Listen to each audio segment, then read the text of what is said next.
Valeu, torcedor. Obrigado pelo teu carinho, pela tua audiência aqui com o nosso canal. Bora falar das últimas de Grêmio, gurizada. Porque eu preciso repercutir com vocês aqui os bastidores depois da partida de ontem, como é que aconteceu. Porque foi muito quente a situação, tá? O Antônio Brum reclamando de arbitragem, o próprio Renato reclamando de arbitragem, a pressa toda pra ir embora. E nós tivemos nas últimas horas também uma atualização sobre a situação do Felipão. Nós tivemos a manifestação do assessor do Felipão falando sobre ele estar no Grêmio na próxima temporada. Vamos falar sobre tudo isso. Primeira coisa, te inscreve aqui no canal. Se tu ainda não deixou teu like, deixa teu like. É muito importante pro crescimento aqui do nosso canal, porque o YouTube vai recomendando o nosso conteúdo para outros gremistas. Beleza? Deixou teu like? Então bora falar das últimas de Grêmio, então? Vamos falar sobre a zona mista do Grêmio após a derrota de ontem, porque é importante nós trazermos aqui a palavra do Renato. A gente precisa trazer, para começar, tá? Foi uma coletiva rápida. Deu o quê? 8 minutinhos, no máximo, 8 e alguma coisinha, porque o Renato tava com pressa, o Renato iria para o Rio de Janeiro, iria embora, e tinha uma pressa ali para toda essa situação. Por isso foram perguntas rápidas, respostas curtas, e o Renato deu no pé. O Renato, ele tá sem paciência, o Renato, ele tá ali sempre naquela obrigação, e tu nota isso, o Renato, ele não tá mais pra conversa, não tá mais pra, sabe, pra dar uma explicação, pra conversar, não. Tu nota, é nítido que acabou. É fim de ciclo, fim de festa, sabe? Tem essa questão no ar já. Bom, o Renato sobre o jogo, ele reclama da arbitragem. Para ele, o resultado passa pela arbitragem. Ele elogiou bastante o grupo, segundo ele, no vestiário. O grupo jogou muito bem, só que o resultado foi mudado por conta dos erros de arbitragem. O Renato, ele reclama do pênalti em cima do Hulk, que para ele não foi pênalti. Ele reclama do pênalti não marcado para o Grêmio, tá? Em cima do PP. Ele reclama, inclusive, da falta em cima do PP, onde aparecem as travas da chuteira ali. Eu acho que foi o Fausto Vera, se eu não me engano. Até o Grêmio publicou nas redes sociais um dossiê, né, com os 4 lances polêmicos da partida, que é o pênalti em cima do Hulk, que é o gol, no caso do Bright White, mal anulado, né, que o Bright White, inclusive, ele tá tirando a mão para não pegar na bola, e o juiz entende que ele botou a mão na bola. O lance, no caso, do PP dentro da área, em que ele é chutado ali praticamente, e depois a bola bate na mão ainda do jogador do Atlético, e nenhuma das 2 irregularidades foi marcada. E tem ainda a situação lá do pênalti, no caso ali, que também foi colocado nesse bololô todo. Fato, gurizada, o Renato, ele reclamou bastante da arbitragem, e para ele o jogo passou pelos erros do árbitro. Ele disse que vem treinando com o Mike, aqui um ponto importante, tá? Porque foi muito questionada a situação dele ter colocado o Mike quase na meia esquerda ali, né, na vaga do Aravena. E ele disse que vem testando o Mike naquela posição, é um jogador que vem treinando por ali também, ele joga muito bem por ali, e que ele precisava ganhar ritmo de jogo, afinal de contas é a única opção para o confronto contra o Inter no próximo jogo, que é no sábado da outra semana ainda, porque o Reinaldo levou o 3º cartão amarelo, então ele precisava dar ritmo de jogo, e como o Mike já treinava por ali, ele acabou colocando o jogador naquela posição também, tá? Aqui vai um ponto mais sobre a situação da falta de paciência do Renato, da falta de...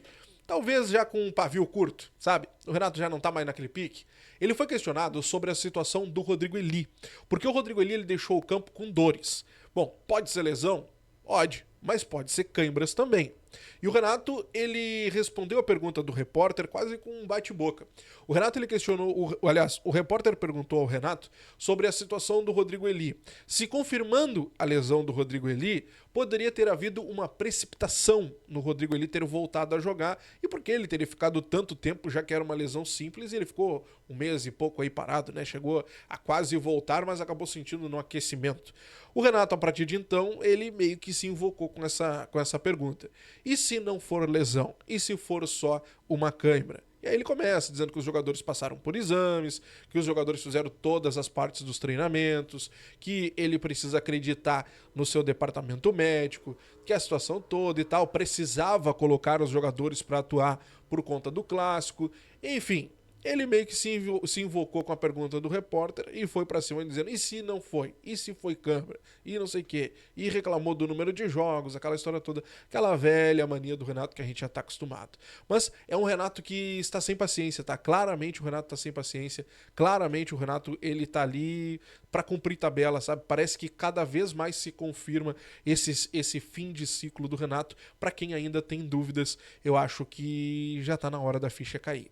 Um ponto importante, gurizada, nessa mesma entrevista, nessa mesma reclamação sobre a situação de jogos e tudo mais, e sequência e sobre lesões, o Renato ele fala que o Kahneman, ele tá machucado. O Antônio Brum, na zona mista depois, na coletiva não, nas entrevistas, ele foi questionado sobre a situação do Kahneman. E o Antônio Brum, ele disse que o Kahneman sentiu um desconforto após o jogo contra o Fortaleza, realizou exames, mas que não teve nenhuma lesão constatada. Ele foi poupado por conta de desgaste e tudo mais, já pensando no Clássico Grenal. Mas é importante, o Renato falou que o Kahneman estava machucado.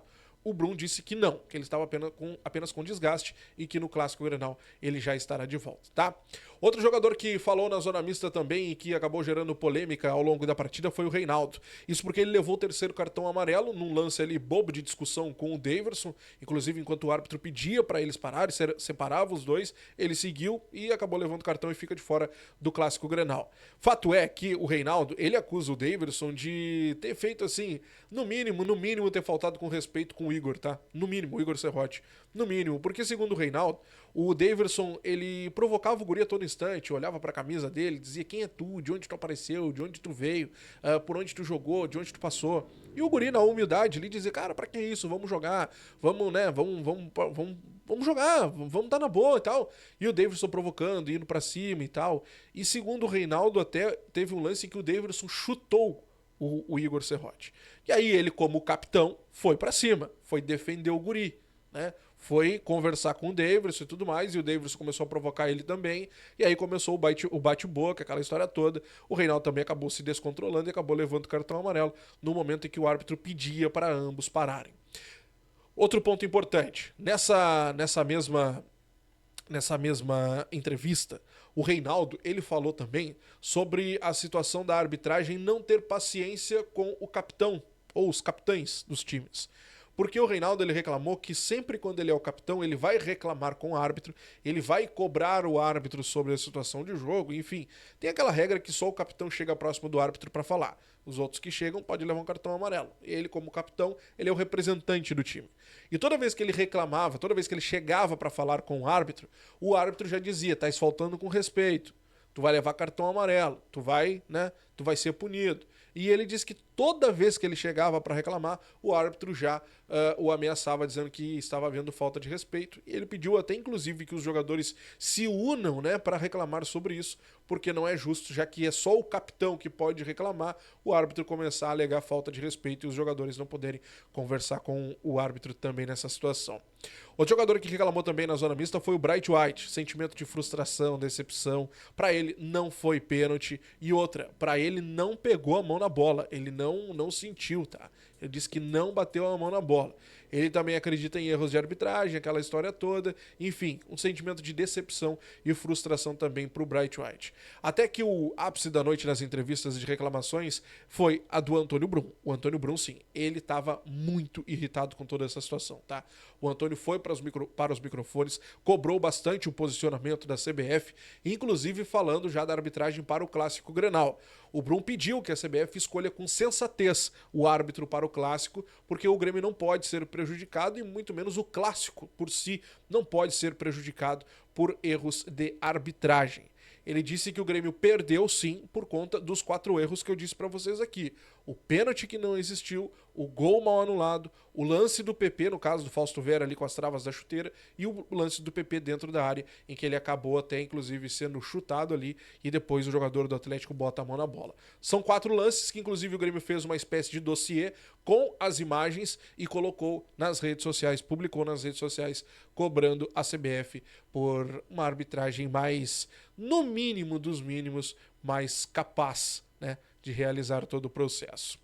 Gurizada, eu falei para vocês aqui sobre o Renato estar irritado, sobre o Renato já não estar naquele pique, naquele hype para a próxima temporada. Pois é, juntando tudo isso, nós temos as informações de que o Renato quer um início de ano mais tranquilo, na boa, no Rio de Janeiro, descansando, com a família, na beira da praia, na boa mesmo, na boa. Ele não quer jogar estadual, ele quer jogar Brasileirão em diante, quem sabe ele pensa nessa possibilidade. Só que agora começam a se encaixar as informações de que o Felipão está vazando para pessoas próximas de que será o coordenador técnico do Grêmio na próxima temporada e inclusive ele vai escolher o novo técnico do Grêmio. Lembra dessa informação que a gente trouxe ontem aqui? Informação do João Batista Filho? Pois é. Ontem, o Akash Fleger, que é o assessor do Felipão, ele se manifestou nas redes sociais, no Trends, para ser mais exato. E ele falou a respeito dessa situação, tá? Eu vou colocar na tela aqui para vocês, porque ele disse o seguinte, abre aspas aí então. Atenção, imprensa gaúcha. O técnico Luiz Felipe Scolari não conversou com ninguém do Grêmio, nem da diretoria atual, nem com dirigentes antigos ou conselheiros. Portanto, não é verdade que será coordenador técnico do Grêmio no próximo ano. Ele não tem compromisso com nenhum clube para a próxima temporada. Fecha aspas então aí pro Akash Fleger. Legal. Ele tem que se manifestar. Tem o Grêmio, que nega também. Tem a assessoria do Felipão, que nega também. Só que como vocês estão lendo aí, ele diz, o técnico Luiz Felipe Scolari, ele coloca como técnico, que é importante. Pode parecer uma besteira? Não. Toda vez que a assessoria se manifesta, é tudo muito bem pensado. E ele coloca aqui, o técnico Luiz Felipe Scolari não conversou com ninguém do Grêmio. Correto? Correto, só na nota. O próprio Felipão, há 2 semanas atrás, em entrevista para a Rádio Guaíba, disse que foi procurado pelo Grêmio e que conversou sobre a situação. O próprio Luiz Felipe Scolari disse isso. Não fui eu que disse. É só buscar lá, Guaíba Esportes. Pega a entrevista do Felipão e vocês vão ver o próprio Felipão dizendo que foi procurado pelo Grêmio. Então, assim, inclusive aqui é colocado o técnico Luiz Felipe Scolari, mas o próprio Felipão também disse que faria esse trabalho, que no caso, que exerceria essa função em apenas 2 equipes no Brasil, no Palmeiras e no Grêmio, que são equipes onde ele tem liberdade, onde ele pode entrar pela porta da frente, dos fundos, pela porta do lado, falar e tal. Então, assim, foi o próprio Felipão. A nota, beleza, perfeita. É, no caso, o posicionamento oficial. Assim como o Felipão tem através do seu amigo, seu assessor, o Akash Fleger, e o Grêmio teve através lá dos seus bastidores, dizendo que não procurou o Felipão, que não tem contato com o Felipão. Só que o próprio Felipão, 2 semanas atrás, confirmou isso. E a gente fica com a palavra oficial do próprio Felipão em entrevista para a Rádio Guaíba. Bom, a gente traz todos os detalhes aqui e vocês é que vão fazer o julgamento dessa história toda, tá? Te inscreve, deixa o like, ativa o sininho de notificações, estou de plantão, qualquer notícia eu te trago aqui no canal. Um grande abraço, até a próxima. Tchau!